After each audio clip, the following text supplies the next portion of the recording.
ǹjẹ́ àtúnkù bí ojú ọjọ́ ṣe rí níbi ìhù kẹtì láǹfààní láti máa darapọ̀ mọ́ wa lórí ìkànnì àrólé bàbá téńtéń TV2 níbi tá a ti ṣe bẹ́ẹ̀ gbálẹ́gbọ́dẹ tẹ̀sẹ̀ kúkú ọ̀nà tó jìn látàrí àti múròyìn wá lájẹ́ ọba alẹ̀ bọ́ bá ti ṣe lọ káàkiri orígun mẹ́rẹ̀ẹ̀rin àgbàláyé àdúrà tèmi sẹ́yìn tẹ́jú olólùfẹ́ wa gbogbo ìgbà àti gbogbo àsìkò pé ojú tẹ fún wa ọjọ́ òun ò ní fọ́ etí tẹ̀ sí fi ń gbọ́ wa etí náà kò ní di agara kìndé ní ṣe Elédùmarè agara ò ní dá mi àyànfẹ́ bẹ́ẹ̀ ni kò ní dẹ́yìn tẹ́jú olólùfẹ́ wa tẹ́ dúró tì wá ní gbogbo ìgbà àti gbogbo àsìkò ìròyìn fún ti àsìkò yìí náà látúnṣe bẹ́ẹ̀ tá a mú wá sójú mọ́ máwòrán àti tí gbọ́ ẹ̀yìn tẹ́jú olólùfẹ́ mi ẹbẹ̀ tí mà pọ́kọ̀ mi ò ṣí padà àyànfẹ́ Elédùmarè òun lè mí jẹ́ kókó oníròyìn rèé ẹja gbéyẹ̀wò bí ìṣe wà ṣáájú ẹ̀kúnrẹ́rẹ́ inú ìròyìn náà. Natasha lọmọ tó ń sọ lọ́wọ́ báyìí o pẹ̀lú bó ṣe jẹ́wọ́ wípé òun kì í ṣe ọmọ àlè rárá tó sì mú ìpinnu rẹ̀ ṣẹ lórí bó ṣe ṣe bẹ́ẹ̀ gborí wọ ìpínlẹ̀ Kogi tó ṣàbẹ̀wò sí constituency rẹ̀ ní ìpínlẹ̀ ọ̀hún. Ó yá ní ìpínlẹ̀ Delta àwọn ọlọ́pàá ya wọ ibùba àwọn ajínigbé wọ́n kó ìbọn yanturu jáde ní ibẹ̀. Ọwọ́ àwọn agbófinró ìpínlẹ̀ Rivers ti tẹ General Fatia ìjọ kan èyí tó ní ìbálòpọ̀ akọ sí akọ ní ìpínlẹ̀ ọ̀hún.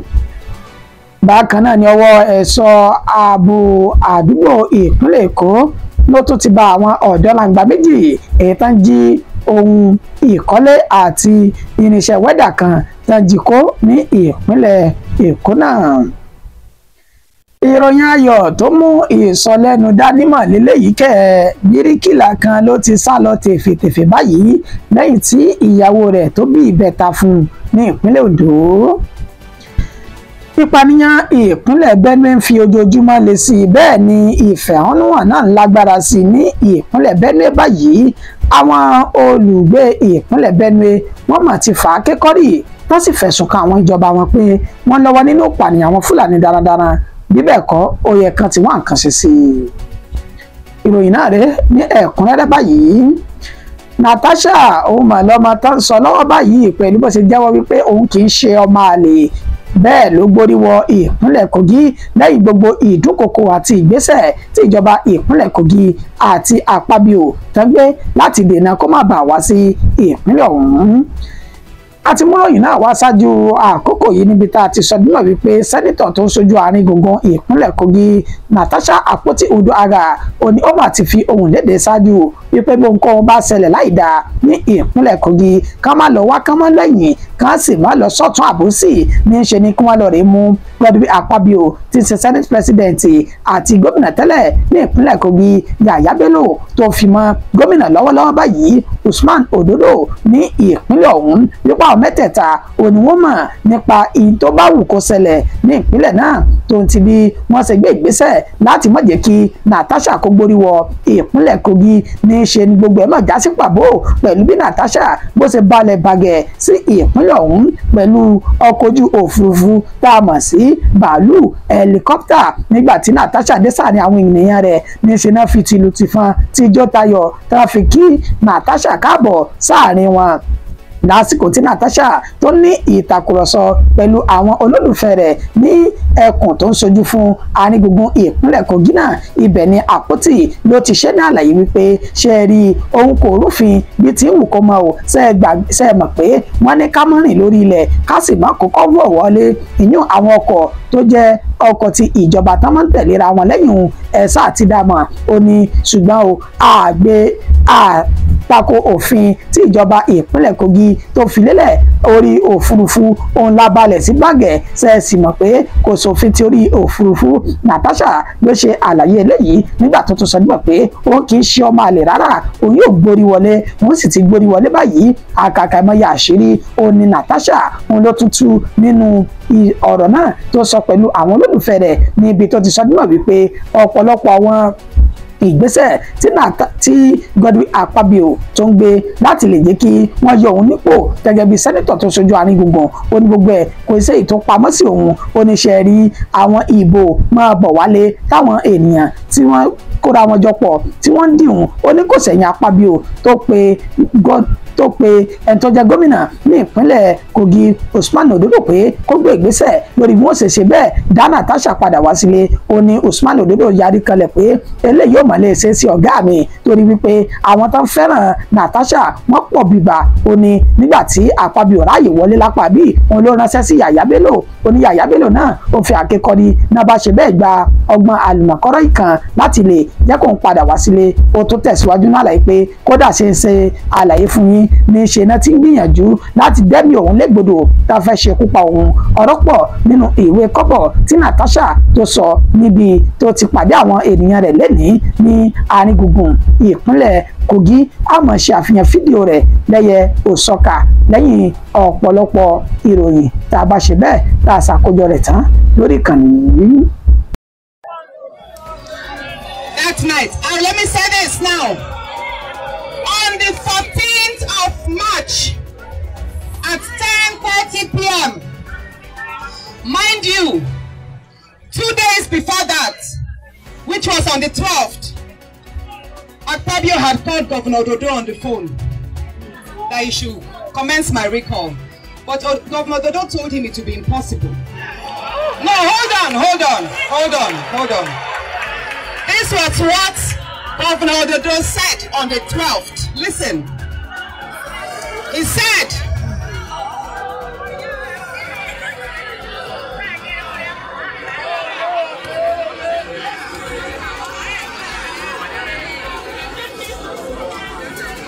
on the 12th of March, Akpabio spoke to Governor Ododo to recall me, but he told him to be impossible because the masses are with her, the people are with her. But Akpabio was not satisfied. He then sent for Yàyà Bello, and it was actually Senator Asukwo from Cross River that drove Yàyà Bello from Hilton Hotel. I was informed of everything. And when I got to know, hold on, the meetings was in two folds. He told him to commence my recall, and that he was going to fund it. Of course, monies changed hands that night. The second thing he told him was that he should try and kill me. I didn't make this public, but I wrote to the IG of police. And Akpabio told Yàyà Bello, I am saying, stand by what I've said. Ẹ káàbọ̀ padà. Ó yá ní ìpínlẹ̀ Delta, àwọn ọlọ́pàá ya wọ ibùba àwọn ajínigbé, wọ́n kó ìbọn yanturu jáde ní ibùba àwọn oníṣẹ́ láabi náà. Alukoro iléeṣẹ́ ọlọ́pàá ní ìpínlẹ̀ Delta Bright Edafe ó mà ti ṣe àlàyé ọ̀rọ̀ pẹ̀lú bó ṣe sọdúnmọ̀ pé akitiyan àwọn agbófinró ní ìpínlẹ̀ Delta ló so èso rere báyìí níbi tó ti sọdúnmọ̀ pé lọ́jọ́ 26 nínú oṣù kẹta tá a lò sẹ́yìn ó ní ó ṣe bẹ́ẹ̀ ni wọ́n fi páńpẹ́ òfin mú ẹni tó jẹ́ ọ̀daràn kan èyí tí wọ́n ní ajínigbé paraku ni torúkọ rẹ̀ ń jẹ́ Chedeye Muhammadu, gẹ́gẹ́ bí ó ṣe ṣe ní àlàyé pé wọ́n ṣe bẹ́ẹ̀ ṣe ìkọlù sí ní ibùba rẹ̀ nígbà tó sì fi páńpẹ́ òfin mú. Ó jẹ́wọ́ ẹ̀ṣẹ̀ pé ajínigbé lòun lóòótọ́ àti ní òdodo. Lẹ́yìn tó jẹ́wọ́ tán ló bá ṣe bẹ́ẹ̀ ni wọ́n tọpinpin ìgbésẹ̀ rẹ̀ tó sì mú wọn lọ sí ibi tí wọ́n ń kó ìbọn àti ohun ìjà olóró míì tí wọ́n ń kó sí ní agbègbè ọ̀hún, níbi tó ti ní àwọn gba ìbọn AK-47 àti àwọn oríṣiríṣi ìbọn míì. Ó ní ó jẹ́wọ́ pé àwọn làwọn máa ń ṣọṣẹ́ ní gbogbo agbègbè Ugeli àti Agao ní ìpínlẹ̀ Delta ọ̀hún àti bẹ́ẹ̀ bẹ́ẹ̀ lọ. Bákan náà lọ́wọ́ tó bá adigunjalè àti àwọn agbébọn tó jẹ́ 3 ọ̀tọ̀ọ̀tọ̀ ní agbègbè tó pè ní Ayigba ní ìpínlẹ̀ Kogi, gẹ́gẹ́ bó ṣe fi orúkọ àwọn ọ̀daràn mẹ́tẹ̀ẹ̀ta léde. Ibi tá a ti rí Zakari Muhammed ẹni ọdún 31, Ibrahim Mumini ẹni ọdún 29, Muhammadu Hamisu ẹni ọdún 25 tó sọ di mọ̀ pé àwọn mẹ́tẹ̀ẹ̀ta náà jẹ́wọ́ ẹ̀ṣẹ̀ wípé iṣẹ́ làwọn ń ṣiṣẹ́ adigunjalè táwọn sì ń kó ìbọn wọlé kó ìbọn jáde ní gbogbo kọ̀rọ̀kọ́ndù ìpínlẹ̀ Delta sí ìpínlẹ̀ Kogi ní ìjọba ìbílẹ̀ Dekina ní ìpínlẹ̀ Kogi olóní àwọn mẹ́tẹ̀ẹ̀ta yìí ni wọ́n ti wá wàyí o àwọn ohun ìjà olóró tágbà lọ́wọ́ àwọn oníṣẹ́ láabi náà pẹ̀lú àwọn ọ̀daràn ọ̀hún gan gbogbo ọ̀nà ni wọ́n ti wà ní gbàgà àtìmọ́lé báyìí tó sì ń ṣẹ́jú pẹ́upẹ́u lẹ́yìn ọ̀pọ̀lọpọ̀ ìwádìí tó bá ti sòódó tó fojú wọn tán níṣẹ́ làwọn yóò kọjú wọn sílé ẹjọ́. Ọwọ́ àwọn agbófinró ìpínlẹ̀ Rivers ti tẹ ẹni tó jẹ́ olùṣọ́ àgùntàn tó sì jẹ́ general overseer ìjọ kan ní ìpínlẹ̀ ọ̀hún lẹ́yìn tó ní ìbálòpọ̀ akọ sí akọ ní ìpínlẹ̀ náà. Olùṣọ́ àgùntàn tó tún jẹ́ general overseer fún ìjọ New Generation Church tó ń bẹ ní Port Harcourt olúlu ìpínlẹ̀ Rivers tí orúkọ rẹ̀ ń jẹ́ Elijah ó ní wọ́n ti fi páńpẹ́ òfin mú báyìí lẹ́yìn tí àṣírí rẹ̀ tú nípa fọ́nrán fídíò kan èyí tí arákùnrin kan torúkọ rẹ̀ jẹ́ Patrick tó fi léde síta gẹ́gẹ́ bí àlàyé tí wọ́n sọ dúnmọ̀ wípé Patrick yìí ó ṣe bẹ́ẹ̀ tó dẹ wòlíì olùṣọ́àgùntàn Elijah náà tó dẹ́lẹ́rẹ́kẹ́ tó sì ń ṣe bẹ́ẹ̀ pé òun fẹ́ ṣe ó ní ó náwó irú ìṣekúṣe bẹ́ẹ̀ sí Patrick èyí tí Patrick náà tó dẹrálẹ̀ fún láti lè dọ́gbọ́n mú ẹ̀rí máa jẹ́ mi ìṣó nípa ìwà burúkú èyí tí ó sọ dímọ̀ wípé olùṣọ́àgùntàn náà ó wù Patrick náà nájọ ní ìbáṣepọ̀ ọ̀nà tí ò tọ́ ọ̀hún ṣùgbọ́n tó dọ́gbọ́n ká fọ́nrán náà sílẹ̀ lẹ́yìn tó ká fọ́nrán ọ̀hún sílẹ̀ tán ló bá pín sóde sọ́dọ̀ àwọn agbófinró níbi tí wọ́n ti fi páńpẹ́ òfin mú wòlíì Elijah ọ̀hún nígbà tó dé àtìmọ́lé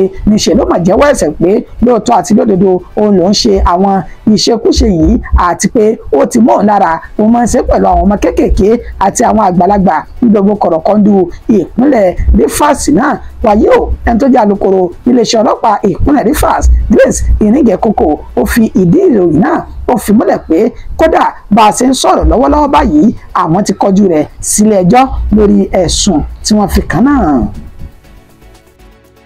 Ọwọ́ àwọn ẹ̀ṣọ́ àdúgbò ti ìpínlẹ̀ Èkó ló tún ti tẹ àwọn ọ̀dọ́langba méjì tán jẹ́ kólékólé ní ìpínlẹ̀ ọ̀hún. Operative of the Ikorodu Command of Lagos State Neighborhood Safety Corps èyún àwọn ẹ̀ṣọ́ aláàbò ti àdúgbò sí àdúgbò tó ń bẹ ní Ìkòròdú òun náà ti fi páńpẹ́ òfin mú àwọn ọ̀dọ́langba méjì tí wọ́n jẹ́ kólékólé ní agbègbè náà níbi tí wọ́n ti fi orúkọ Ọlámilékan Adúmọ̀bí ẹni ọdún 21 àti ọ̀rẹ́ rẹ̀ tí wọ́n jọ ń ṣiṣẹ́ pọ̀ tí orúkọ tiẹ̀ ń jẹ́ Jábìrù ètò wá láti Katsina tó sì ṣe dìbò pé iṣẹ́ aṣáájú àwọn ṣarinṣarin òní òun yàn láàyò Ọlámilékan Adúmọ̀bí olówó láti agbègbè tẹ́pẹ̀ ní Bọ́dẹ Olúdé ní Abẹ́òkúta tí ń ṣe ìpínlẹ̀ Ògùn gẹ́gẹ́ bí wọ́n ṣe ṣe ní àlàyé pé níwájú mọ́sálásí ńlá ti agbègbè Kasimu Arúlógún ó ní wọ́n ti fi páńpẹ́ òfin mú àwọn ènìyàn náà lórí bí wọ́n ṣe ṣe ní àlàyé pé wọ́n lọ rèé fọ́ ilé onílé wọ́n kó àwọn wáyà àti ti wẹ́dà kan tó ń ṣiṣẹ́ níbi tá ti kó àwọn irinṣẹ́ rẹ̀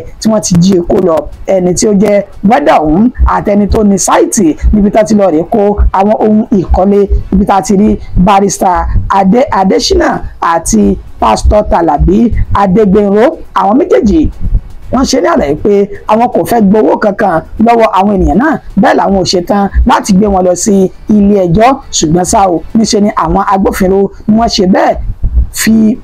ṣe bẹ́ẹ̀ gba ọ̀rọ̀ kalẹ̀ lọ́dọ̀ àwọn ọ̀dọ́langba méjì ọ̀hún pé kí wọ́n má ṣerú ìwà yìí mọ́ bàbá tó wá padà ṣe bẹ́ẹ̀ níṣe ni wọ́n fi ojú winá òfin báyìí náà ṣe yọ̀ǹda wọn sílẹ̀ wípé ká máa lọ láyọ̀ àti àlàáfíà lẹ́yìn tó gba gbogbo ohun dúkìá táwọn ọ̀dọ́langba méjì ọ̀hún tí wọ́n jí kó ní Ìkòròdú tí ń ṣe ìpínlẹ̀ Èkó. Ìròyìn ayọ̀ tó mú ìsọlẹ́nu wá òun lélẹ́yìí o bíríkìlà kan ló ti ṣe bẹ́ẹ̀ sá lọ tèfètèfè báyìí lẹ́yìn tí ìyàwó rẹ̀ bí ìbẹ́ta ní ìpínlẹ̀ Ondo.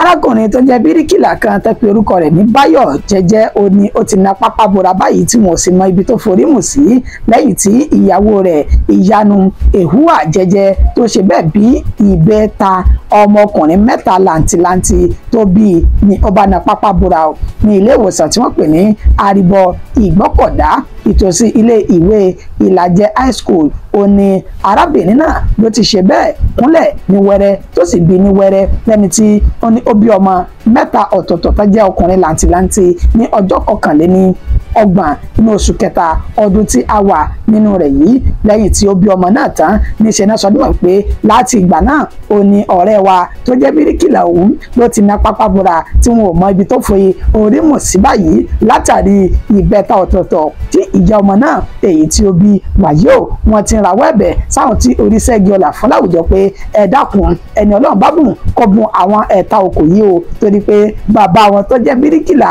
òun ló ti ṣe bẹ́ẹ̀ ná pápá bora báyìí látàrí ìbẹ́ta èyí tí ìyàwó rẹ̀ tó ṣe bẹ́ẹ̀ tó bí fún un. Pípànìyàn ìpínlẹ̀ Benue tó ń fi ojoojúmọ́ lé sí bẹ́ẹ̀ ni ìfẹ̀hónúhàn ó gbóná sí ní gbogbo kọ̀rọ̀kọ́dù ìpínlẹ̀ Benue náà. Àti mú ìròyìn kan wá ṣáájú àkókò yìí ní ìjọba ìbílẹ̀ Òtúpò níbi tí a ti sọdún mọ̀ pé àwọn ọ̀dọ́langba àti àwọn olùgbé agbègbè náà ó ní wọ́n túyáyá jáde síta láti ṣe ìfẹ̀hónúhàn lórí bí àwọn Fúlàní darandaran wọ́n ti ń ṣekú pa wọ́n ní gbogbo ìgbà gbogbo ọjọ́ àti gbogbo àsìkò gẹ́gẹ́ bí fídíò náà bó tó ṣe wá ń lé sí báyìí nínú ìfẹ̀hónúhàn èyí tó wáyé lénìí níbi tí àwọn olùgbé agbègbè ìjọba ìbílẹ̀ Òtúpò tó ti gbégi dínà òpópónà márosẹ̀ Òtúpò sí Enugu ní ìpínlẹ̀ Benue náà gẹ́gẹ́ bí wọ́n sì ṣe ní àlàyé nínú ìsọ̀rọ̀ sí wọn wọ́n sọdún mọ̀ pé gbogbo ìgbà làwọn ti ń ké sí ìjọba ìpínlẹ̀ Benue láti wá ojútùú sí ìpànìyàn àwọn Fúlàní darandaran yìí wọ́n ní ṣùgbọ́n níṣẹ́ ló dàbí pé ìjọba òun gan wọ́n ní ọwọ́ kan nínú pẹ̀lú àjọṣepọ̀ àwọn Fúlàní darandaran torí pé wọn ò já ọ̀rọ̀ òun kúnra bẹ́ẹ̀ ojoojúmọ́ ó ní wọ́n ń ṣekú pa àwọn ní gbogbo kọ̀rọ̀kọ́ndù ìpínlẹ̀ Benue ọ̀hún. Arákùnrin tá ṣe àfihàn fídíò rẹ̀ lẹ́ni tí ó ṣe bẹ́ẹ̀ tó dá sí ọ̀rọ̀ ọ̀hún tó sì bá àwọn ènìyàn sọ̀rọ̀ ó ṣe ní àlàyé pé ara ń fún àwọn sí àwọn ìjọba àwọn o ní ìpínlẹ̀ Benue àti àwọn ọ̀dọ́langba kọ̀ọ̀kan tí wọ́n jọ ń pàdé àpòpọ̀ pẹ̀lú àwọn Fúlàní darandaran láti ṣe ìkọlù sí àwọn ó ní wọ́n ṣe lánàá wọ́n ṣe ìjẹta wọ́n tó ti ṣe ní mọ́júmọ́ òní oníta ló mọ̀ tó kàn tí ìṣẹ̀lẹ̀ ọ̀hún yóò túbá ẹ ṣe àfihàn fídíò rẹ̀ níbi tí ó kálukú wọn láti ṣe bẹ́ẹ̀ fi àkékọ́rí pé àwọn ò ní gbọ́ àwọn ò ní gbà kí ìjọba dìde sọ̀rọ̀ àwọn láti wo ojútùú sí i. Enough is enough. We will do our peaceful protest. No man born of a woman can stop us because enough is enough. Look at the way every night people will be chased from their homes. People will be killed. People will be kidnapped. Today we are expecting another killing. Today we are expecting another kidnapping. Today we are expecting Fulani herdsmen. Today we are expecting people's properties to be destroyed. How can we remain like this? Enough is enough. We use this video to call again on the executive governor of Benue State. I said earlier, anybody telling you to go is a lie. Anybody telling you to is a lie. Just yesterday, a man was arrested from Agatu because he needs to frame his herbicide on his farmland to farm again because farming season is approaching. And we learned that the police came to arrest that man. For what reason? There is an open grazing law in Benue State. Yeah, we are not supposed to see anybody doing open grazing in Benue State. And if there is open grazing in Benue State, the person has committed the law against the law. The person already committed against the law. And if you have committed, why are you harassing innocent people, innocent farmers? Why are you making us homeless? We are beginning to suspect our leaders. Yes. And their hands are in this thing. This security, this more money to governors. This security, this more money to the local government. This security, give more money to the state government. And that is why they have refused to do that, so that their security votes will be going faster and faster. Just yesterday, this reasonable man who has been of succor to several families was just shot in just within a drink overnight. Day before yesterday, a nursing mother was gunned down. Yes. People were taken away. Yesterday, this man was gunned down. People were taken away. Today, I might be the one to be gunned down, and people will be taken away. Yes. We will continue to live.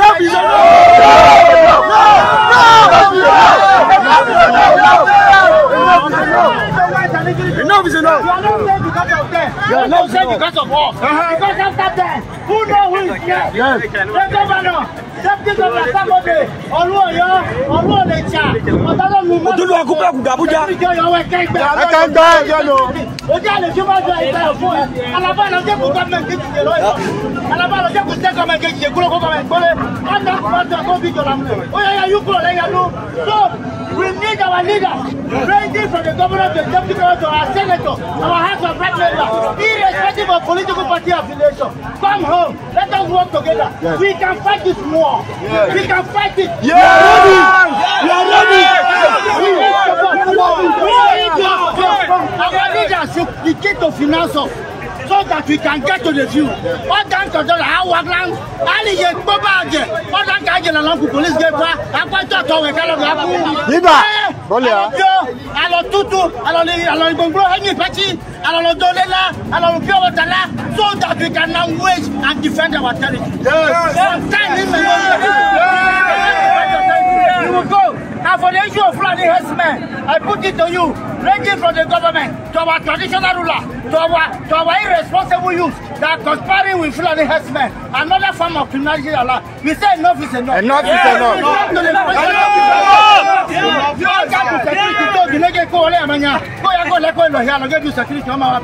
We are not cowards. We are not to be very active. I don't know. I don't know. I don't know. Man. Each and all have you mentioned you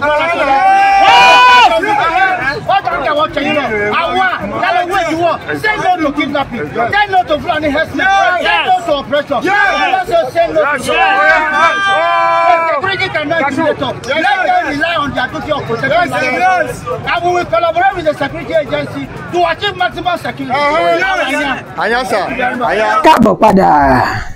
Ẹ kú ìfún ojú lóúnjẹ látòórọ̀ ẹyọ èmi náà mo kíra mi pé mo kú ohun látòórọ̀ ìròyìn wa kò jù báyìí lọ fún ti àsìkò yìí mo kí eyín ẹ ṣé ọlọ́bẹ̀ ẹ ṣé ẹ̀yin tí ẹ bá wa jẹ́ ẹ kú àìbínú jẹ́ títí di ìgbà tá tún padà máa pàdé lórí ìkànnì àrólé bàbá 1010 TV2 oorun ayọ̀ ọ̀nà sùn.